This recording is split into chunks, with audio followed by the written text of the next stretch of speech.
Hello, Dorada. This is great. I'm so glad that you wrote this. This is so pertinent. Okay, yes, real world situation without question. As a freelance designer or a designer who's working directly with a client, this is going to come up quite a bit in your career. And it's basically, we'll just put it that sometimes clients don't have the best taste in the world. It's up to us to educate clients. When I went through your I don't know if you've noticed, but my style of teaching is this. I don't tell you what to do unless I tell you why you're doing it and why it makes sense. And that's the way I learned. And I think that's the best way to teach. So if you go back through the video, you're going to hear a lot of whys. Why this doesn't work, why this should be changed, why this isn't right. And that is the approach that I would recommend that you take with your client. When you sit down, you show the client, they show you what you want. You do the work for them, create the mock-ups, show them the work and say, okay, this is what you asked for. This is what my recommendations are. You go through the list, you make sense to them, you teach them, you educate them, you enlighten them, and then you ask them to make their decision. If they ask you to, presumably you will have had your own plan in place, but of course you have to follow what the client wants, right? So the logical progression would be to show the client what they want, then to describe to them and sell them on the reason why it's not the most effective way to go about the project. Then you could show them your version and say, this is what I recommend. These are the reasons why. This is why this color works here. This doesn't work here. Remember, it's why. Teach them, okay?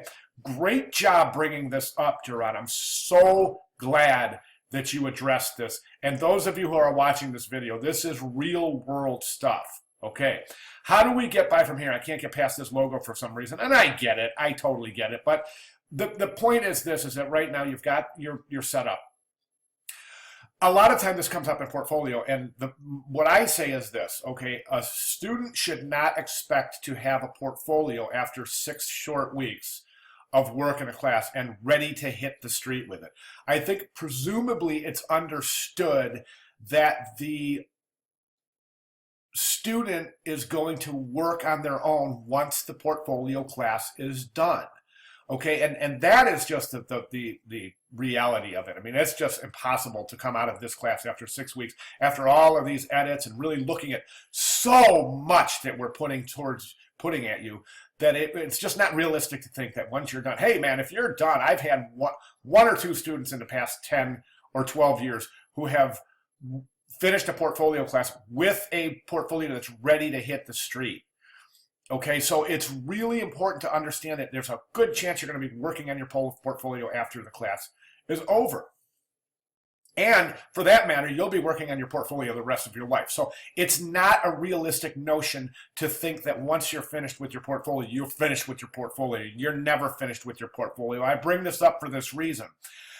Go ahead and finish the Kahuna campaign, okay, for your portfolio. If you hate it, if it doesn't turn out the way you want it, then exclude it later on and include another piece somewhere else, okay? But for the requirements of the assignment here, of course, we have to have this piece, this campaign. Okay, which one of these? Let's take a look at these. You know what? I'm going to go with this right here. I think that it's subtle enough that there's not too much meaning, okay, at all. There's not too much meaning at all. And what does that mean, Dorada? That means that you have only really 3 visual reference points, visual identifiers. You have the Kahuna coffee, the surfboard, and the flower.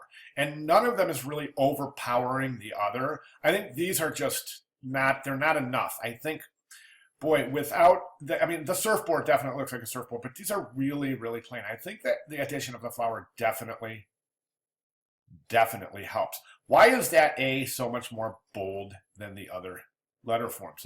Look at the stroke size compared to the H. It's much heavier, that A right there. So watch that A.